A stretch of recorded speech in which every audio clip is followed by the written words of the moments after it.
Assalamualaikum warahmatullahi wabarakatuh. Perkenalkan, nama saya Tirza Utama dari kelas 11 IPS 2. Dan pada video ini saya akan menjelaskan tentang revolusi Rusia, mulai dari latar belakang, jalannya revolusi, dan dampak dari revolusi Rusia. Berikut pembahasannya.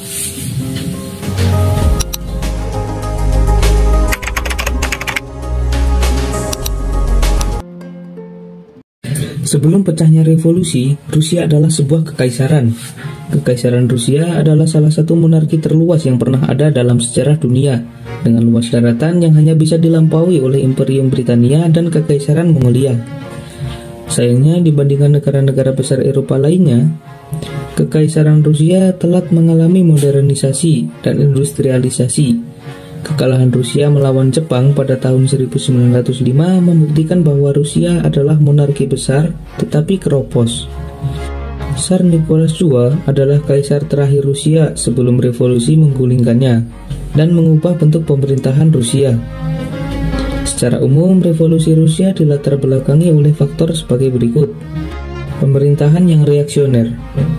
Di saat negara-negara lain mengakui hak-hak politik bagi warga negaranya, Nicholas Tsar II masih belum mau melakukan hal yang sama dengan negara lain.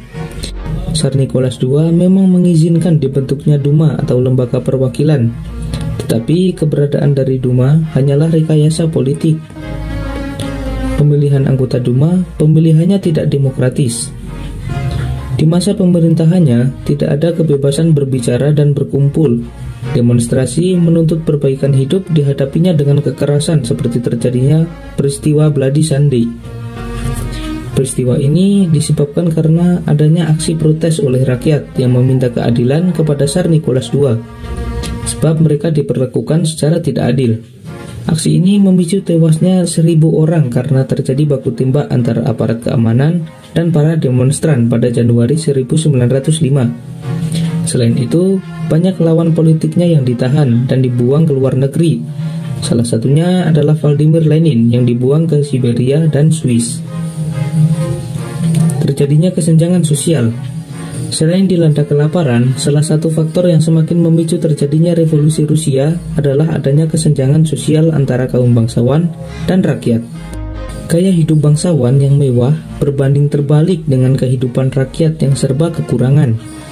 Walaupun perbudakan sudah dihapuskan, tetapi para bangsawan tetap memperlakukan rakyat seperti budak dalam kehidupan sehari-hari. Berkembangnya aliran-aliran yang menentang Tsar. Aliran atau kelompok yang menentang Tsar Nicholas II adalah sebagai berikut. Yang pertama adalah kaum liberal, yang disebut juga dengan Kadet atau konstitusional demokrat. Kelompok ini menghendaki Rusia menjadi kerajaan yang berundang-undang dasar. Kaum Kadet menghendaki terbentuknya susunan masyarakat yang modern dan pemerintahan yang demokratis. Kelompok kedua berasal dari kaum sosialis, yang kemudian terpecah atas dua aliran, Menshevik dan Bolshevik. Kelompok Menshevik beraliran sosialis yang lebih moderat. Menurut Menshevik, revolusi sosial harus dicapai melalui kerjasama dengan kelompok berjuasi atau kelompok elit, dan melalui proses yang bertahap. Golongan Menshevik dipimpin oleh George Plekhanov yang kemudian digantikan oleh Kerensky. Sementara itu, kelompok Bolshevik lebih revolusioner radikal. Bolshevik menginginkan perubahan langsung dari monarki ke komunisme tanpa adanya transisi. Kelompok ini juga menginginkan sebuah revolusi yang dipimpin oleh proletarian atau kelas rakyat tanpa kerjasama dengan kelompok elit. Adapun golongan Bolshevik dipimpin oleh Lenin dan Trotsky. Keterlibatan Rusia dalam Perang Dunia Pertama. Ketika melibatkan diri pada Perang Dunia Pertama, Rusia tidak memiliki tujuan yang jelas. Rusia ikut perang karena terikat atau terseret oleh perjanjian-perjanjian dengan negara lain, terutama yang tergabung dalam Triple Entente. Keikutsertaan Rusia dalam Perang Dunia Pertama mendapat sambutan dingin dari rakyatnya. Di sisi lain, korban jiwa akibat perang di pihak tentara Rusia hampir mencapai 2 juta orang. Rakyat Rusia mulai frustasi pada peperangan dan menginginkan adanya perdamaian. Ancaman kelaparan dan kekacauan ekonomi. 15 juta warga Rusia dimobilisasi untuk perang, sementara banyak orang yang dikirim ke medan perang berakibat kurangnya tenaga kerja baik dalam bidang industri maupun pertanian. Macetnya industri dan pertanian menimbulkan bahaya kelaparan karena stok makanan berkurang, korban perang yang besar, dan ancaman kelaparan menjadi sebab khusus pecahnya revolusi Rusia. Jalannya revolusi. Revolusi Rusia yang dilaksanakan pada tahun 1917 terbagi dalam dua fase. Fase pertama disebut dengan Revolusi Februari. Revolusi pertama terjadi pada tanggal 23 sampai 27 Februari tahun 1917. Revolusi ini terjadi karena Tsar Nicholas II menindak tegas aksi protes yang dilakukan rakyat Rusia di Petersburg. Akibatnya, golongan menengah dan kaum proletar Bolshevik bersatu melawan kekejaman Tsar Nicholas II. Revolusi berhasil dengan keputusan turunnya Tsar Nicholas II dari kursi pemerintahan. Setelah itu, dibentuklah pemerintahan sementara dengan bentuk pemerintahan liberal. Pemimpin dari pemerintahan sementara adalah Alexander Kerensky.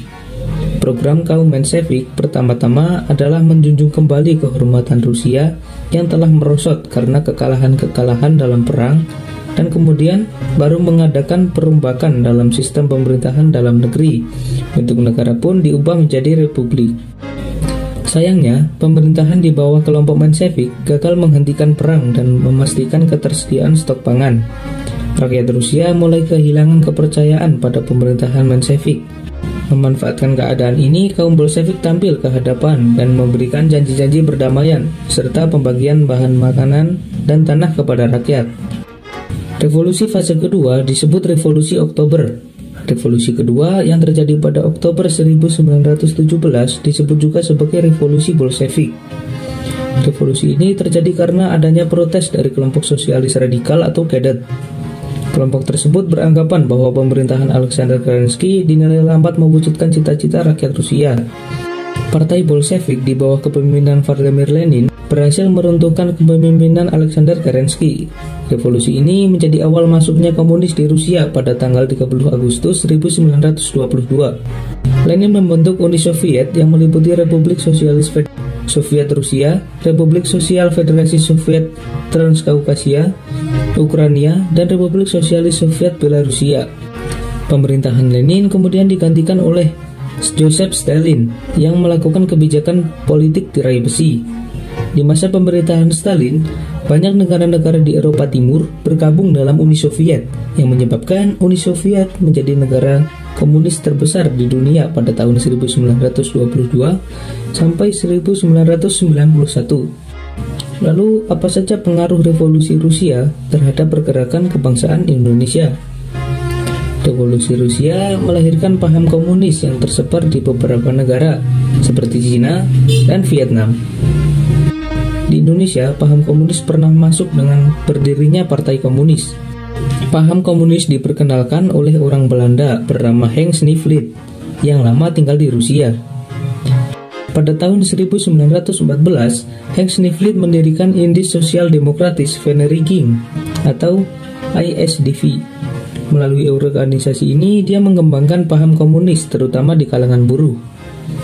Kemudian beberapa tokoh Serikat Islam cabang Semarang, antara lain Semaun dan Sudarsono, terpengaruh oleh paham tersebut. ISDV mengubah namanya menjadi Partai Komunis Hindia. Nama ini kemudian berubah lagi menjadi Partai Komunis Indonesia atau PKI. Sekian yang dapat saya sampaikan mengenai revolusi Rusia. Semoga bermanfaat dan menambah pengetahuan kalian. Tetap semangat dan jangan lupa kewajiban kalian. Wassalamualaikum warahmatullahi wabarakatuh.